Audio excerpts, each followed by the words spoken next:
Hey everyone, thank you for joining. We're going to give it a few more minutes, but while we do, we have Derek and Marcia from my team actually waiting for a bus. Okay. So if just gonna, Derek, Marcia, you there? Yeah. Yeah, Can right you here. hear Can us? you hear us? Yeah, we can hear you. How's it Sure. going so far out there? What's happening out on the ground? I mean, it's pretty hot out here right now. I mean, luckily I have some shelter at this stop. I'm here waiting Hey for everyone, the thank you for 52. joining. We're going to give it a few more minutes, but And I Oh, am in Miami Beach, and the 120 just got here. I don't know if you guys can see it, but it left me. It left me. Never mind. oh, There we yeah, yeah. I'm here waiting for a 52. Apparently, one's supposed to be coming at like 11:22. So I might not be getting on a bus this webinar. I didn't track my bus. I'm hoping to get on the S or the 120, or yeah. So yeah, all right, I'm guys. here waiting. We're gonna check in with you at some point in the middle of the webinar and at some point towards the end, but hang tight and let's get started. So, hey everyone. So thank you all so much for coming. My name is Az. I'm the director of Trans Alliance Miami. And once again, thank you. To all the operators who are out there right now on our buses, keeping the system moving. If you've taken our survey, thank you. If you've come to a workshop, thank you. If you work in the department, thank you. If you work in government at all, thank you for keeping our community going. I also want to thank Mayor Carlos Jimenez, who helped start this project, Deputy Mayor Jennifer Moon, the entire Board of County Commissioners, but especially Commissioner Cava, Commissioner Bobo, Commissioner Higgins, who've helped us from the very beginning to move this project forward. And for all the thousands of people who've been with us throughout this project, thank you. It's been an honor. It's been an absolute pleasure. And it's been such an amazing process to bring the community together for this project. So thank you. So today, we're going to go over the why, the how, and the right now for the Better Bus project. And let's start off with the why. The story of the why starts off in 1986. Do you remember 1986? I certainly don't. I wasn't even alive. This is me in 1994, evaluating the carbon efficiency of three very different vehicles. You can see an early Tesla in the bottom right. But beyond that, 1986, for those of you who don't remember, we were dealing with a very different virus in 1986, the first PC virus, much more tolerable than what we have right now, and the thing that's devastating our community. Strange coincidence. Also, in a more positive note, it was the first Oprah show in 1986. That's how long ago 1986 was. But in 1986, that was the last time that our bus network was redesigned comprehensively. 1986. And so today, we're stuck with routes that look like this. Routes that don't make a lot of sense anymore for our community. Routes that force transit riders to go through all sorts of different shapes and sequences that don't make any sense for where they need to get to go. Worse than that, out of nearly 100 routes that we have, there's only 5 that are really the routes that you can plan your life around. 5 routes that you can really trust and be like, I'm a transit rider and this makes sense for me. Because those 5 routes are the ones that arrive every 15 minutes in the morning, in the afternoon, in the evening. That's something you can plan your life around. But those other routes, almost 100 of them, that is a different situation. Those are routes where, like Marcia and Derek, you might be waiting 30 minutes, you might be waiting 45 minutes, you might be waiting 60 minutes, melting in the sun on the father time, and things just generally work out pretty poorly when that's your daily life, waiting for buses so long every day. So when we talk to riders, and we've been talking to riders since before the pandemic, it's almost been 2 years now, the main thing that they really emphasize is a usable system is one where you don't need to wait as long for a bus. A usable system is where you can walk up to a bus stop and you don't need to worry whether it's 12:01 and you got there at 11:59, but you don't have to wait as long for that next bus. And that's why we started the Better Bus Project. And the Better Bus Project redesigns our entire county bus network from scratch to update what we've been stuck with since 1986. This is an incredible project, the first of its kind in the country, where we as a nonprofit work hand in hand with the Department of Transportation and Public Works, with international expertise in Jared Walker and Associates. And this product has also been funded in a way that's never been funded before. So from you, if you've donated to Transit Alliance in the past 2 years, you invested in this project, you invested in the solution. Thank you. Thank you to Miami-Dade County, the city of Miami, the city of Miami Beach, our incredible supporters in Microsoft Transit Center, the Miami Foundation, the Health Foundation, and Verizon. This has been an incredible lift for our community to come together and do this, and we couldn't have done it without everyone and more on these slides. We also have an incredible coalition of support, everyone from Catalyst to Miami Homes for All to the Miami Climate Alliance, who've come together to say that we believe in a better bus network. We believe that this needs to be changed. We believe this needs to be reformed. Let's get to the how. How do you redesign a bus network? How do you get to this moment where we sort of get to a solution on this? It started, like all great things that we've achieved as a species, in a conference room with an abstract, colorful background on a television screen. But in May 28th, 2019, when we got together in that first conference room to sort of lay the groundwork for how this gets done, since then is what has been most important to this process. Since then, 5,000 survey responses across surveys that have been in-depth and long and challenging for our community. Surveys that make you think, not just like, hey, do you like this? Yes, no. What are your priorities as a community? Why do you feel unsafe on transit? 1,700 text message conversations, direct from riders' phones to our text message line, talking about what's going right, what's going wrong with transit. What do people think about the network ideas that we're putting out there? Over 130 workshops, events, and presentations that engaged over 2,800 people in person. This is the largest engagement effort around bus services that have ever occurred in Miami-Dade County. And also the most robust data-driven process that we have ever undergone in order to do something as comprehensive as what we're doing with redesigning the bus system. And through all of that, what we've ended up with is a network that has been built from the ground up by the community, by this wonderful group of people who've come together to say, we believe that this system should be reformed. And I'm going to tell you more about the network. The first thing to remember is, remember when I told you there were only 5 red lines? That's the first thing that you'll see that's changed. And we'll get into more in a little bit more detail. But right now, I need to tell you about the right now. And before we move on to it, let's check in with Marcia and Derek. Marcia and Derek, what's happening right now? Marcia, you go first. Seems like you got a bus. Yeah, I hopped on an S. So Oh, well done. Well done. Derek, what's going on with you? I'm still waiting for that 52. I'm out here baking / melting in true Miami fashion. Well, yeah, there's no baking is a little more elegant than melting, I have to say, no, in the context of heat exhaustion. You can't bake in Miami. It's way too humid.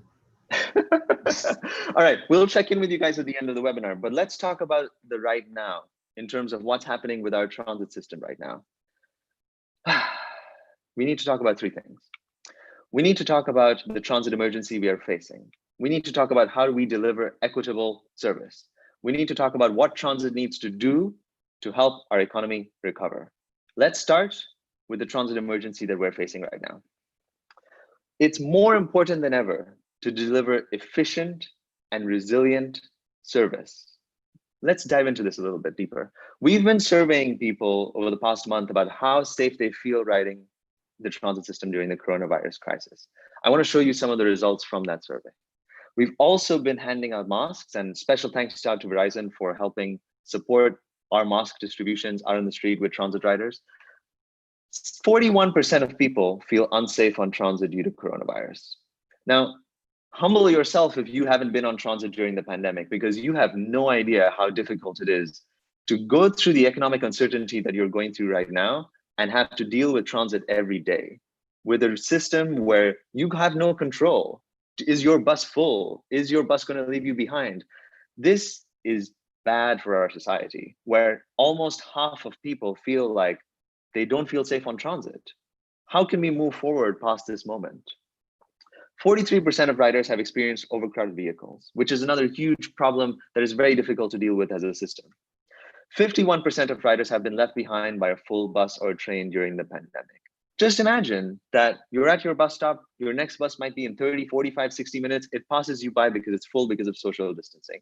That's what's happening on our system right now. This is a transit emergency. You may not feel it because you might not be on transit right now, but there are thousands of Miamians who are on transit right now who are dealing with these issues every day, and the transit system is at its limits. I want to read you some stuff that people have sent us. When we do our surveys, we allow people to write comments, and I want to read you 2 of them. My experience riding transit during the pandemic has been really horrible. Very often, I'm not allowed on the buses and end up standing in the heat for over an hour. Imagine if that can be a realistic possibility in your daily life. Another one, it's unfortunate that I'm resorting to using a car during this pandemic, but I feel safer. When this pandemic is over and routes change for the better, I will consider using transit. That's just 2 of the comments that we receive here at Transit Alliance day in and day out from riders across the county in terms of what they're dealing with. And they're dealing with this existing network. They're dealing with this network from 1986 that doesn't make sense anymore, but definitely is not the way to respond to a crisis. And just to give you a sense of a bit of what's going on here, check out how those red lines are working just in a few places in Miami-Dade County, how most of our county doesn't have frequent service. And when I switch over to the Better Bus network, you'll start to see, one, the Better Bus network is hopefully a system that you can understand, that you can see, oh my God, this makes a bit more sense because we're getting rid of all of the political fluff that's been added to the system in the past 30 years. We're also delivering far more frequent service. You'll see red lines going down to Florida City, red lines going up to Miami Gardens, red lines going west to FIU, frequent service that people can rely on. But more importantly, this is the network that is built to be resilient. This is the network that is designed to respond to a crisis, no matter what happens. If we have a second wave, it's ready. Our current network won't get through it. This resiliency plan makes sure that as we adopt the Better Bus project, no matter what happens to our community, we can deliver safe and reliable transit service so that the statistics that I just showed you don't continue to happen. But let's talk about equitable service.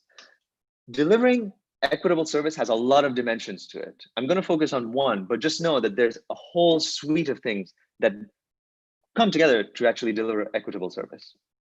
But let's talk about prioritizing communities in need and how we can do that through this project. Those red lines, those bus routes that come every 15 minutes throughout the day, where we put them, who we connect, and what we connect them to, that's equitable service when we prioritize communities in needs with these red lines that are useful for people. Right now, 10% of our community has access to these red lines, just 10%, 1 in 10 people. For our whole community, we're going to increase that to 23%. We're going to make it almost 1 in 4. But for people of color who have less access to frequent service today, we're going to bring them up to 23%. For seniors who have 11% access to frequent service, we're going to bring that up to 24%. For people in poverty, we're going to go from 12 to 28%. For households with no car, transit dependent, we're going to go from 29 to a whopping 48%, where almost 1 in 2 households with no car has access to a frequent bus line. They can walk out of their house and within 5 minutes, they get frequent, reliable service that they can depend on. That's how we start to deliver equitable service. Let's talk about the economic recovery. All day networks that deliver more access. What does this mean? What is the transit system supposed to do during a crisis like this? Who should it serve? How should it serve them? Are you feeling hungry, by the way? It's kind of getting around lunchtime. Well, you're not alone. Route 101 is on a lunch break right now. Just one of the many idiosyncrasies of our transit system where routes may start at 6 or 4 or 5, take a lunch break, or end at 7 or 9. It's an inconsistent network that leaves people behind at the times they need it most. 36% of transit commuters are essential workers in our county. So that's your grocery store workers, that's your nurse on a late shift, that's the security guards trying to keep our transit system safe. They are the people who depend on the system more than anyone. And we leave them behind. We leave them behind on the evenings. We leave them behind on the weekends. We leave them behind late at night. And we can't anymore. We've learned the hard lesson that these people are essential to our society and our transit system needs to serve them the most. So this is a new network that won't leave you behind at 10 o'clock at night, that won't leave you behind on a Saturday morning. It's a new network where between 6 a.m. and 10 p.m., you have a bus route coming every 15 minutes throughout the day, which we've never had as a county. We've never had that feeling where you can be like, hey, is that bus actually running at 7:45? Was the last one at 6:54? No more. For our essential workers, for our larger community, for our hospitality and retail workers going back to work, they depend on a service that works for them. And this network finally delivers that. More importantly, it's not about when transit is arriving. Where is it taking you? What is it taking you to? This little diagram shows you how far someone can get from Liberty City in 45 minutes. Can we make this bigger? Can we deliver more access? And yes, we can, and we're doing it throughout the county. In Liberty City in particular, that's a 60% gain in access to opportunity. That's more jobs, that's more hospitals, that's more grocery stores that people can reach on transit, because that's what transit is supposed to do. Transit is not a political tool. Transit is supposed to deliver access and freedom so people can get to the places they need to get to. That's what this project does. Now, when you look at this scene, I don't want you to focus on the traffic. The traffic is not the problem. The problem is that every person in that car is spending $12,000 a year to keep their life going. Do we want to live in a community where your cost to live here, your cost to access the sort of things that Miami-Dade has in terms of opportunity costs $12,000 a year? An effective transit system hits the bottom line for families in our Miami-Dade County. We can't afford to let people fall into this trap of car ownership. We have to deliver a safe and reliable transit system that this doesn't happen, especially at this time when we're dealing with an economic crisis of this proportion. So, the emergency response, delivering equitable service, retooling transit for our economic recovery. That's what this project does. That's what we've been working on since February when we showed you the draft network. This is the Better Bus Network. And let's get it done. There's nothing standing in the way of us getting this done. We've done this together for the past 2 years, and now we're pretty much at the finish line. 2020 has been a dumpster fire of a year. It's so bad that you can already buy shirts with 2020 on a dumpster fire t-shirt.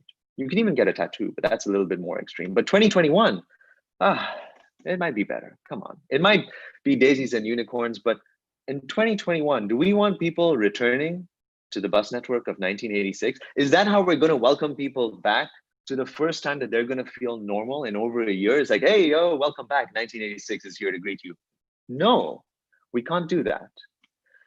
77% of the people that we surveyed who aren't riding transit right now, they will return to transit when conditions improve. What will they return to is the question. There's 3 things that are core to getting this done. Number 1, vote local.